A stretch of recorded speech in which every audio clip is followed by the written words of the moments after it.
ನೋಡ್ತೇವೆ, ದೇವರು ತನ್ನ ಸ್ವಂತ ಮಗನನ್ನೇ ನಮಗೆ ಕೊಟ್ಟ ಮೇಲೆ ಸಮಸ್ತವನ್ನು ನಮಗೆ ಕೊಡದೆ ಇರುವನೇ.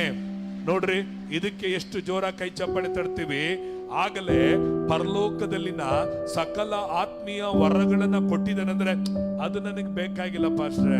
ನನಗ್ ಬೇಕಾಗಿರೋದು ಮನೆ, ನನಗ್ ಬೇಕಾಗಿರೋದು ಬಂಗಾರ, ನನಗ್ ಬೇಕಾಗಿರೋದು ದುಡ್ಡು, ನನಗ್ ಬೇಕಾಗಿರೋದು ಆಸ್ತಿ, ನನಗ್ ಬೇಕಾಗಿರೋದು ಐಶ್ವರ್ಯ, ಇದು ನನಗೆ ಬೇಕಾಗಿದೆ. ನಾನು ಹೇಳ್ತೀನಿ, ಐಶ್ವರ್ಯವು, ಆಸ್ತಿಯು, ಬಂಗಲೆಯು ನಿನಗೆ ಎಲ್ಲವೂ ಇದ್ದು ನೀನು ಆತ್ಮಿಕವಾದ ಆಶೀರ್ವಾದಗಳಲ್ಲಿ ಬೆಳೆಯದೆ ಹೋದರೆ ಹೇಗಿರ್ತಿ ಅಂದ್ರೆ, ಈ ಲೋಕದಲ್ಲಿ ಐಶ್ವರ್ಯವಂತನೊಬ್ಬನಿದ್ದ, ಸಕಲವಾದ ನಯ ಬಟ್ಟೆಗಳನ್ನು ಧರಿಸಿಕೊಂಡವನಾಗಿದ್ದ, ಅವನ ಜೀವಿತದಲ್ಲಿ ಏನೆಲ್ಲ ಇಷ್ಟ ಇತ್ತು ಅನುಭವಿಸಿದ, ಕಡೆದಾಗಿ ಅವನು ಪರಲೋಕವನ್ನ ಕಳ್ಕೊಂಡ, ಅವನ ನಿತ್ಯತ್ವವನ್ನ ಕಳ್ಕೊಂಡ.